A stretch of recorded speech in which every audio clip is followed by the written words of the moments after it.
breaking news. The Green Meadow townhomes on Log Cabin Drive have caught fire this morning. Good morning. You're watching WGXA Morning News on Fox 24. I'm Victoria Cardenas. And I'm Terrell Bailey. Let's go ahead and send things straight over to Amaris Jenkins, who's live at that scene. So Amaris, you've been there for almost 30 minutes now. How's that scene been changing?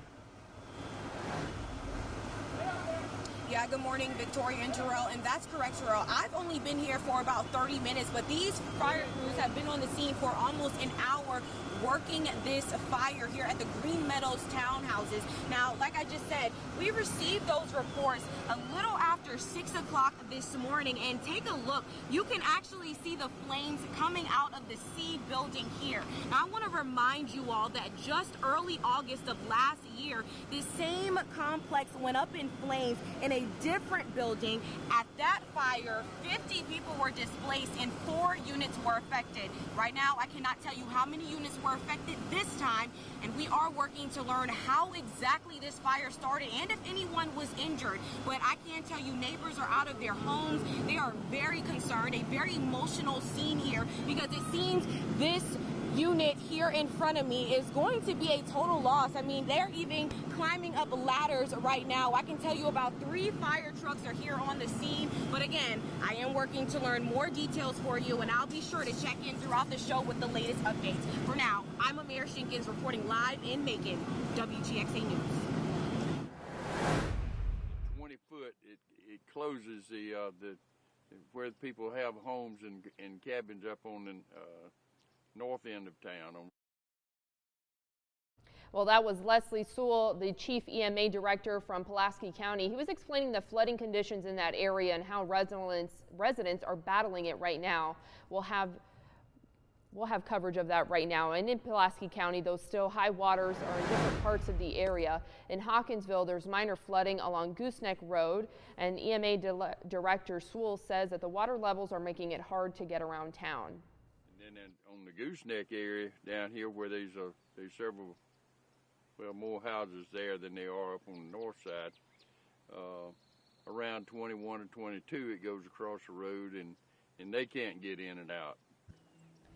And some homes are cut off from being accessed due to these flooding conditions. Residents are having to use boats to get around the area, and EMA officials are asking people not to come out there if they can help it, because that water is still very swift. Yeah, Victoria, and in East Dublin, the city has seen its fair share of wet weather, which is causing the Oconee River to flood some homes. This is according to the Lawrence County EMA director. He tells us the Oconee River is back in its banks.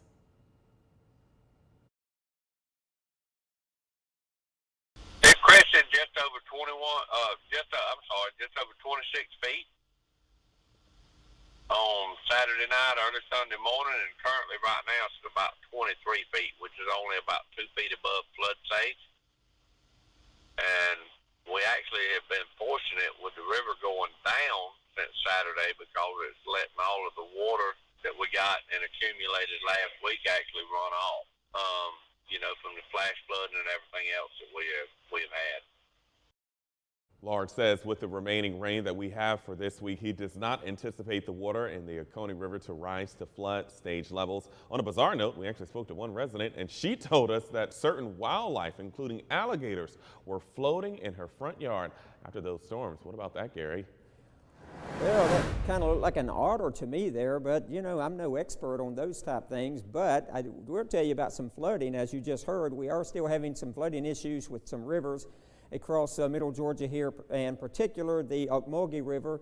Flood warnings on that river until Friday afternoon, or Friday evening rather, till around 5 o'clock. And then again, the Oconee River has flood warnings on it, as you just heard, and that is until further notice. So 2 of the main rivers we're having to deal with still with flooding here in middle Georgia. So if you live anywhere near these 2 rivers, even though the rain has stopped, you need to pay attention, because we get that runoff and it keeps filling these rivers up a day or 2 after the rain before they actually start going down. But the good news is sunshine is returning, so we're coming into a dry out period. But right now, as you head out to school or work this morning, we're looking for partly cloudy skies and dry conditions as we head home this evening. Partly to mostly cloudy, but the good news is we'll still be dry this evening. I'm not really expecting any rain today, except the possibility of an isolated shower or sprinkle across the area. Now looking at temperatures across the state right now, Rome has dropped down to 39 degrees. Here in Macon, we're at 51. Dublin's at 52. Athens is at 49. Looking down to Valdosta, they are in the mid-60s at 65, as well as Savannah and Brunswick is checking in with 63 degrees. Now, afternoon highs is going to be pretty good as far as temperatures today. We'll be going into the mid-60s, so a few degrees cooler than yesterday. We topped out yesterday with 70 degrees, so just a handful of degrees cooler and mostly cloudy. But the sunshine returns tomorrow. Here's the frontal system that brought the rain into our area the last couple of days. It is moving through our area today, and as it moves through, it's going to begin to clear everything out, especially overnight tonight. And this high pressure system here is going to be bringing sunshine. It's going to stay with us through the weekend. All right, thanks, Gary. And if you're not sure if you live in a flood zone, there is one easy way to check. Head to the FEMA website for their flood map service menu. From there, you can type in your address to help you determine if you are in a flood zone. And now we want to take a look at some of the top stories that we have for you this morning. With current national surveillance laws set to expire, the Department of Justice and the Attorney General are looking to Congress to make sure those laws are extended. That's right, Victoria. Plus, the number of those infected with the deadly coronavirus in South Korea has risen to over 1,000 cases. And news early this morning breaking that at least one of those cases is an American military member. And first, it was the last debate before Super Tuesday, and it looked a lot like a repeat from Nevada's Democratic debate. Mr. Steyer, I think we're talking we will about get to you, Matt. Mr. Sanders. Let's talk about it. Can I say something? Look, first of all, Bernie, let me go.